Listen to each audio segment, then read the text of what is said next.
Currently, on this day, Valentine's Day, my, by the end of this video, former best friend and ex-girlfriend of 2.5 years is in Texas right now, picking the pockets of a 50-year-old engineer.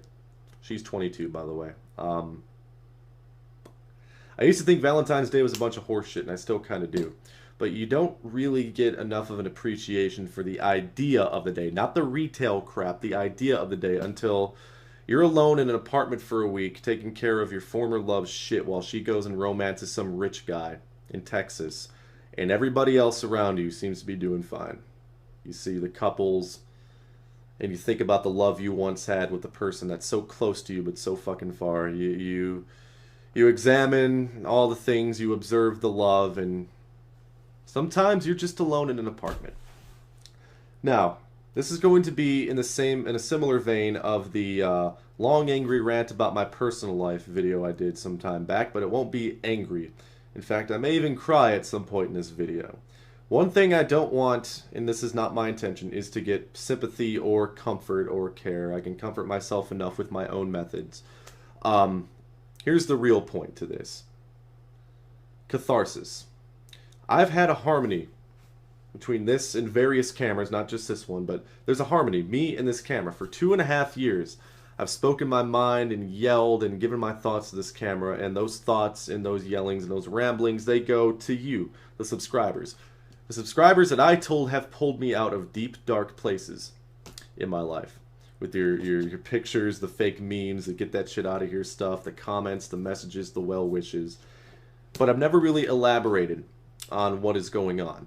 And it's the common denominator for every time I've been in a deep, dark place and in the doldrums and at my nadir has been one person. One girl. And I've already given you a small taste of where I'm at right now. I've been in a relationship. Actually, I haven't been in a relationship for about a year now. But for 2 years, I was in a relationship with a girl. And you have seen her. You have. She's been in some of my videos. And if you live in Kalamazoo and you frequent strip clubs, you may have seen her there. That sounds awful. UTF, you started dating a stripper? You should have known this was coming. Well, let's begin a little bit before that, shall we?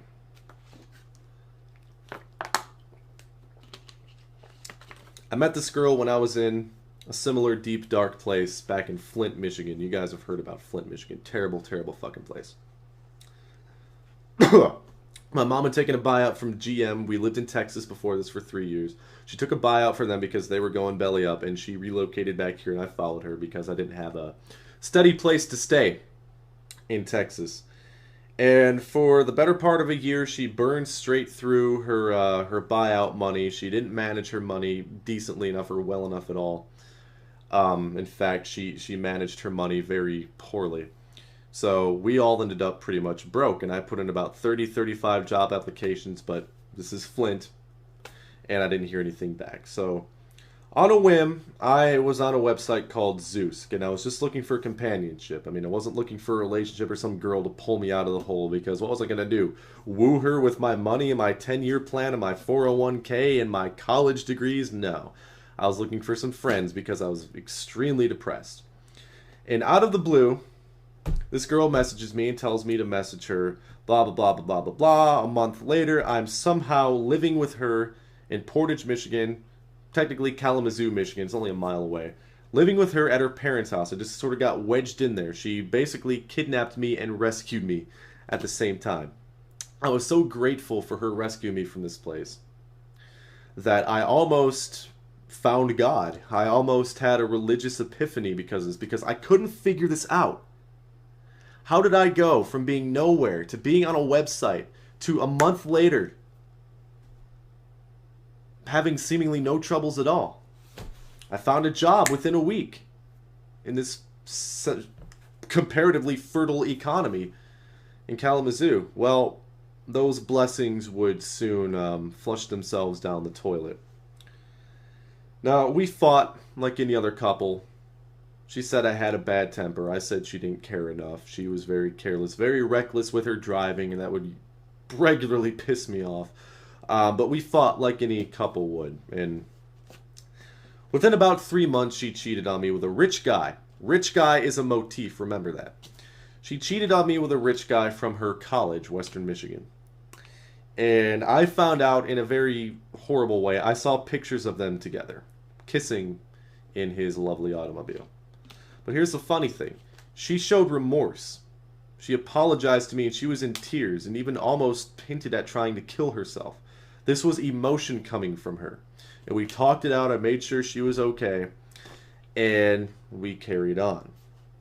Now, the things that happened between this and the next point I'm going to get to, you know, fights. She flirted with some guys. She was a very flirty person. She chatted up guys online and, you know, that kind of thing. But I was in love with her. I was deeply in love with her. So much that we ended up getting engaged. Not to be married immediately, but we both made it clear this marriage wouldn't be happening until 4 or 5 years, 6 years down the road. That was also another huge mistake. I don't even have the ring that she gave me anymore. Where should I skip ahead to? How about, like I said, this may be meandering and wandering at points. This is where shit gets really awful. March 2011. She becomes a stripper. Not because she needs the money. We're still living with her parents and she has everything taken care of. She doesn't really need money at all. She'd always told me she wanted to be a stripper because she just wanted to try it out and she thought she could hustle and gold dig and that kind of stuff. And it turns out that fateful night she comes back home and says, I got a job at a strip club. Now, you may be saying, why didn't you just end the relationship? Why didn't you go back home? Why didn't you end it? Well, mainly it's because, and I've said this many times, when somebody really has their heart set on something and wants to do something and you can't talk them out of it anyway, let them go. I don't want to be one of those controlling fucks that doesn't let somebody do something they want, even if it ends up ruining you. And that's what I was headed for. That's what I had to look forward to. Every night it was a struggle seeing her come home. And sure, these piles upon piles of money, looking at them, it's like, wow. But you don't know how emasculating that is. No matter what you make at your piddly job, you're not going to be able to compete with hundreds of dollars at a time. Ever. Money she would hoard away in various funds and things, which, so annoying, but it's what she did. And I tried to be okay with it. I really did. But it tore us apart. Not for my lack of trying, though. December 2011, she goes down to Texas to try to find herself, you know, maybe better clubs. She had already been to Cleveland and Chicago and other places. Now Texas was next on her list. And, well, she ended up meeting somebody there. And I wouldn't find about this somebody until a year later in December of 2012, just a month ago. Or 2 months ago. I wouldn't find out about him till then, but I will talk as if I had already known this. She met a 50-year-old rich guy. She's 22, by the way.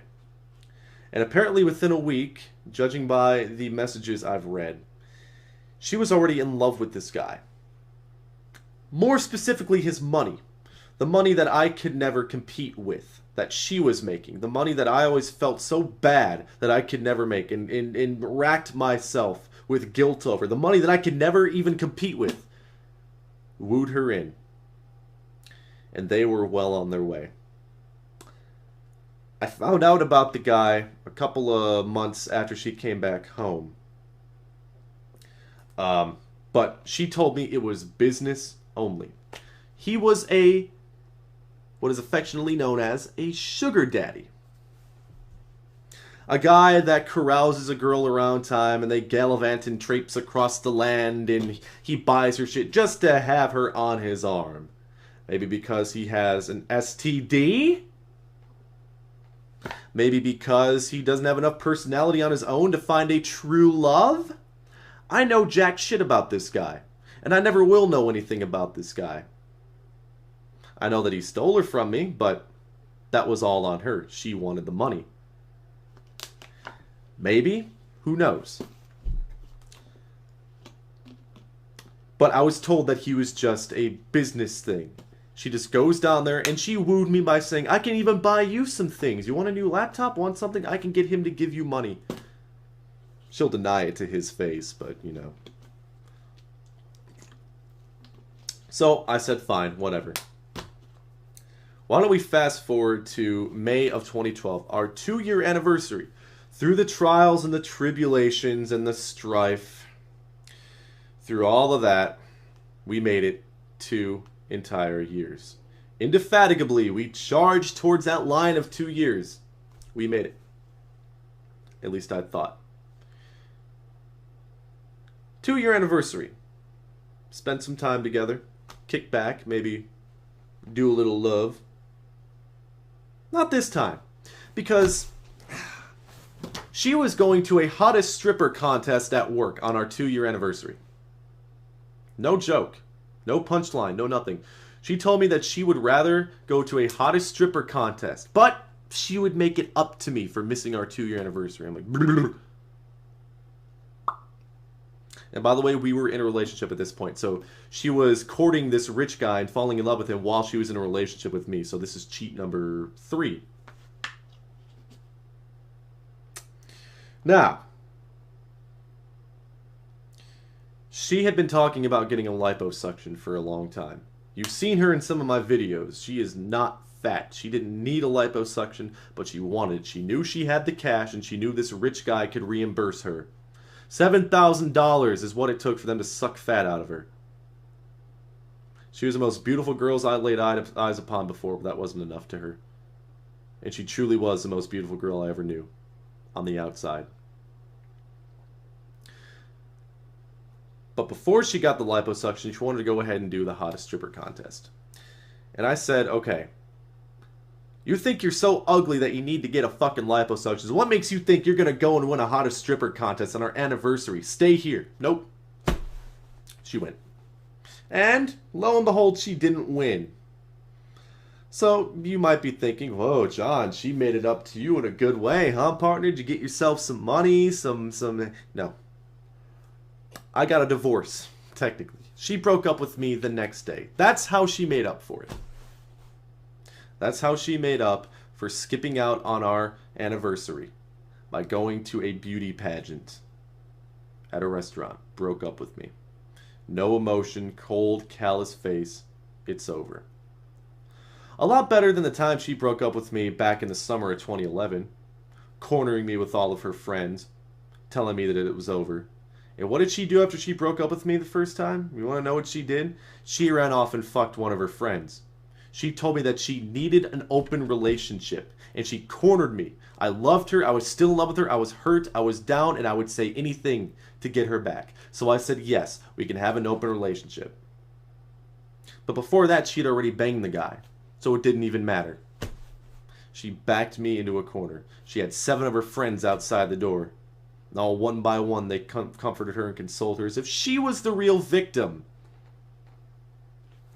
Ladies and gentlemen, we're at May 2012, and I will tell you that she told me about, up to this point, about 11 lies total. From varying degrees of, oops, I didn't take the dog out, to, I claimed you on my taxes as a dependent. When she told me she didn't claim me. And she fucked me over by doing that. Because they looked at her income. I was a dependent on her taxes, and when I tried to get FAFSA, student aid, for college, I couldn't get jack shit. Because of her. Because she claimed me as a dependent. And everything else. They looked at her income and went, well, looks like she has enough and you're dependent on her, so... She fucked me over in more ways than mentally. So after that, we went from stages of fuck buddies, friends with benefits basically, back to eyeballing, a get-together again, back to fighting with each other, but she would still lie to me. And ladies and gentlemen, I would tell her these exact words. Telling me the truth would make me way, precipitously less upset than if I find out it's a lie later on. She didn't care. She did not care at all. Because she'd still lie to me. And what's her excuse? You scare me. Now, that sounds pretty bad, doesn't it? I scare her. You want to know how many times I hit her? You want to know how many times she's hit me? By that point, she'd smacked me in the face about 5 or 6 times. And she is pretty strong. In fact, I'm not afraid to say I do fear her more than she fears me. I can guarantee you that. For as much as she works out to keep her narcissistic self in shape, oh, trust me. Trust me. I never even came close to hitting her. I had to restrain myself from hurting myself over her.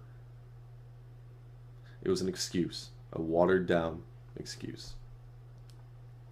So imagine my shock when I find out that this guy in Texas, a little bit later, was a bit more than just a business partner. In actual love. They'd been talking on Skype behind my back, telling each other they loved each other, planning her escape. She's going to move in with the guy eventually.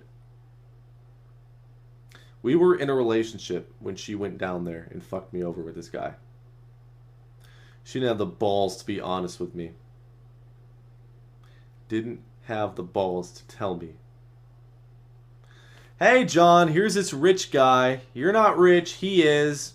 I love him more than you, and I know that's where it's at. But she still wanted to be friends.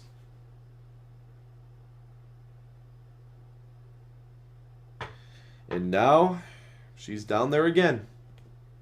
And this guy's probably taking her to every high-end restaurant, probably putting a diamond necklace around her fucking neck right now. Courting her around. Doing all these things with her that his money can buy. And not a single thought goes to me. All those times when she was in Texas before and she wouldn't answer my call, I know why. All those times, I know why. So she said she wanted to be my friend still. Well, something else happened. I don't know if it's worse than this. I don't know. Decide for yourselves.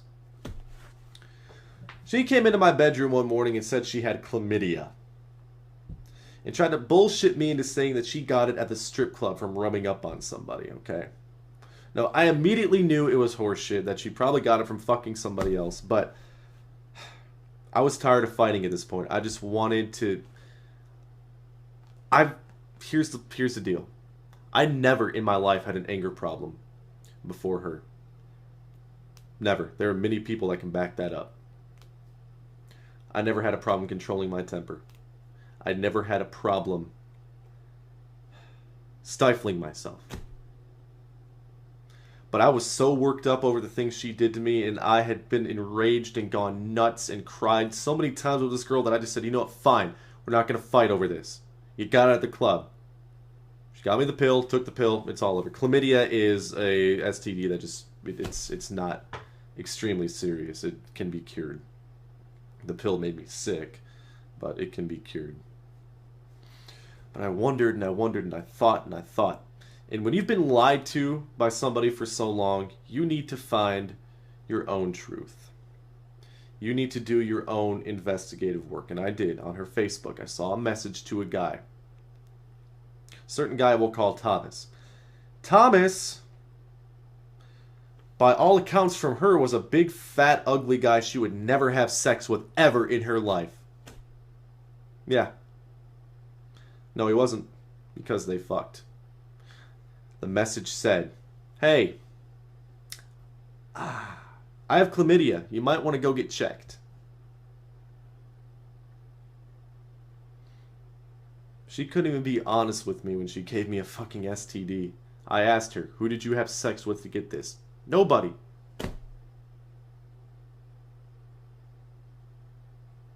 This is the girl that I live with.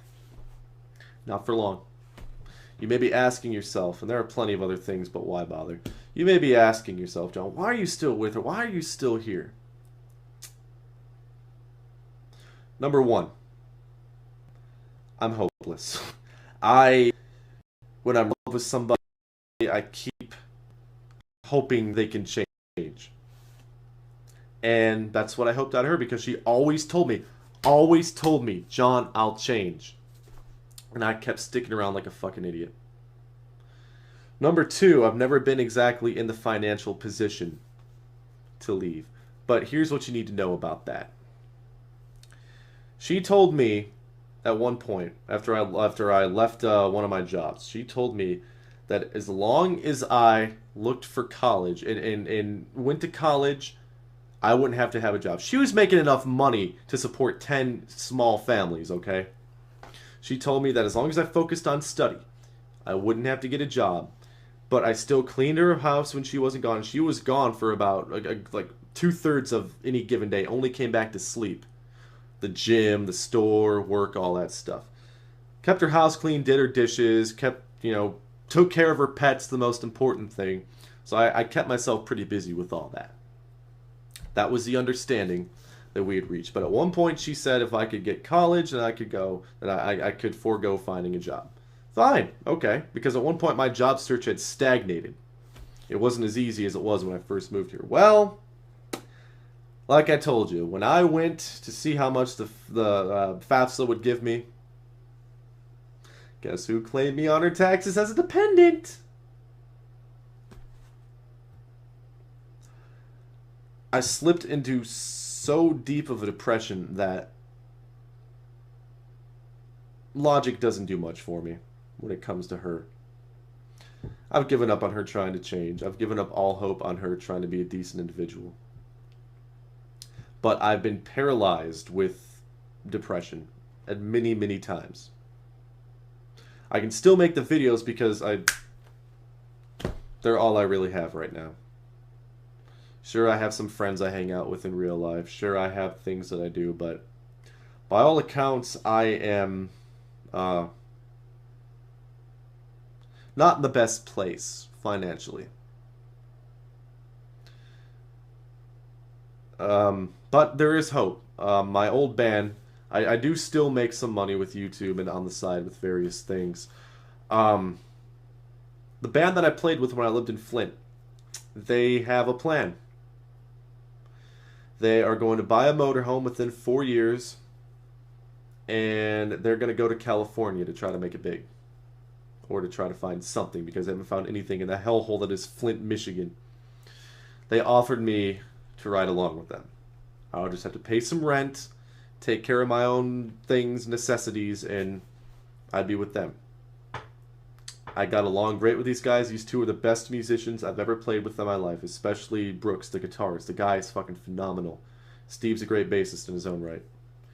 And I have a lot to learn on drums, but what they've seen in me on drums is enough for them to want me to come along with them, and it's a huge honor for me to be asked to go to California with them. But the problem is it's a crapshoot.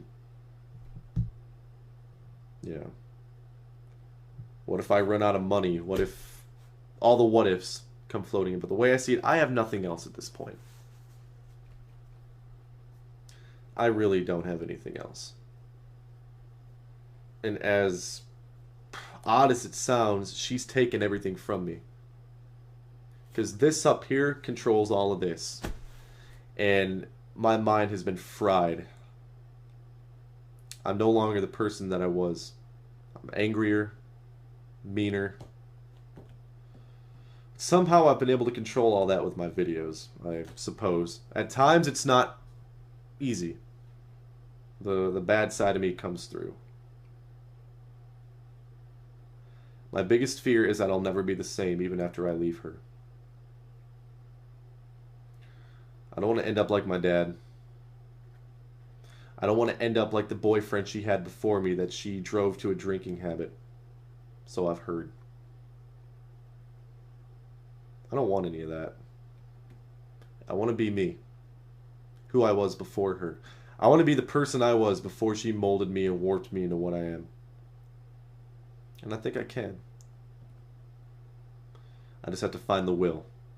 Maybe this break that I'm getting with these guys in the band, maybe it'll be enough. Maybe the time away from her will heal wounds. I don't know. But she doesn't give a fuck. And that's the most important thing to remember. She swears up and down to me every time that she cares.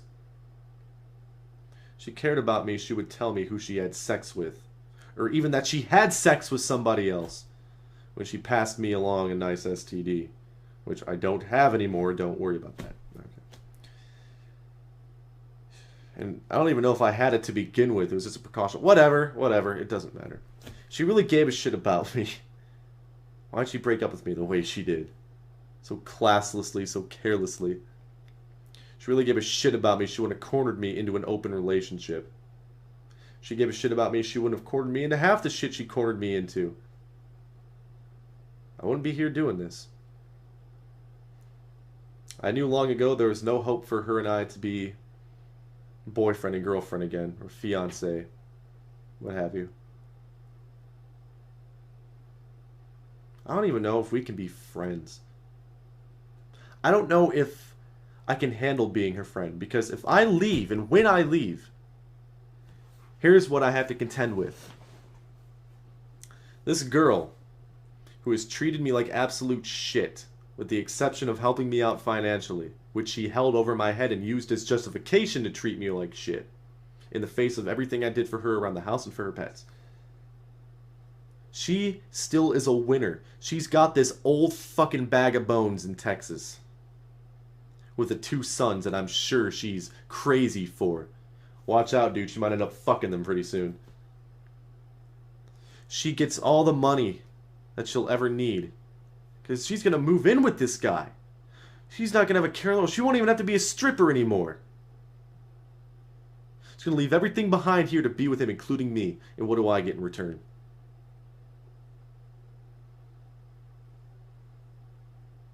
I get the pain and the heartbreak. I have to try to move on from everything she's done. Starting with the first lie she ever told me, which I never had adequate closure over, up until the very end.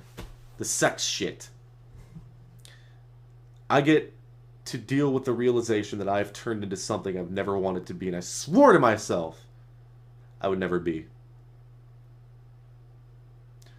I get to try to contend with the fact that I'll be financially on my own again. But that, ladies and gentlemen, the money doesn't even begin to come close to the pain and the horror that are going to come to me when I realize, hopefully it won't come to this, but when I realize that maybe I'm changed for good.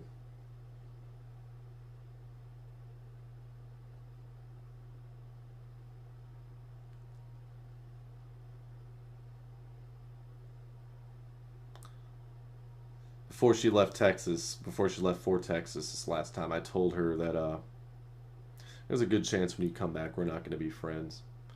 I wish nothing more that right now, at this point in time, she's been there 3 days, 4 more to go, I could just vanish somewhere else. She comes back to a destroyed home because her pets have shit all over the place. Number 1, I care too much about the pets. Number 2, I still care too much about her. I still love the girl. That's my problem. That's another big problem. I still love her. How? How? I don't know. I'm not in love with her, but I still love her. I should hate her and resent her. But I love her. But I still wish I could just fly away. It's not financially plausible. It's not feasible in any way, shape, or form. I know that. There's a door right there. I could just walk out and keep walking. I could be Forrest Gump, run across the land. Live like Joe Dirt.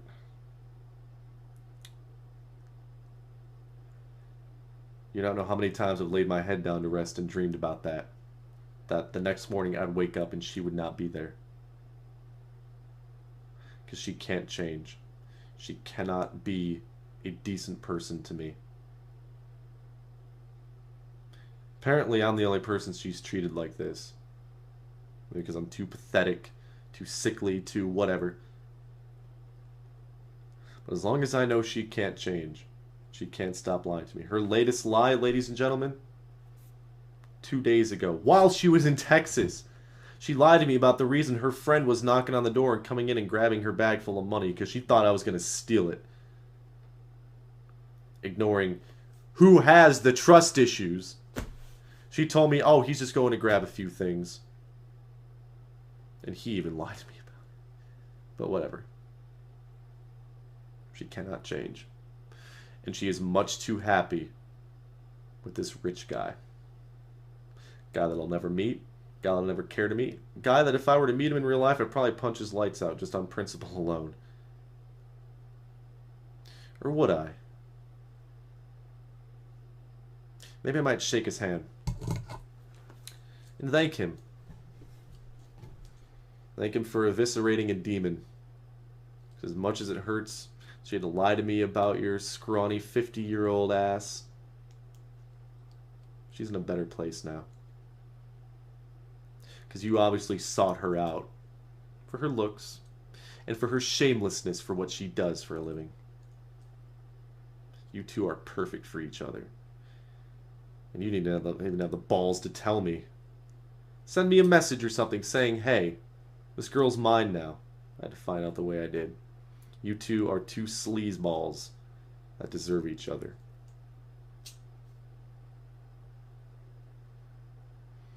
So maybe I wouldn't punch his lights out. Number one, he'd probably sue the shit out of me. But like I said, I'd thank him. Because it's obvious where she's going with the rest of her life. And it's obvious we're going to be doing this for good.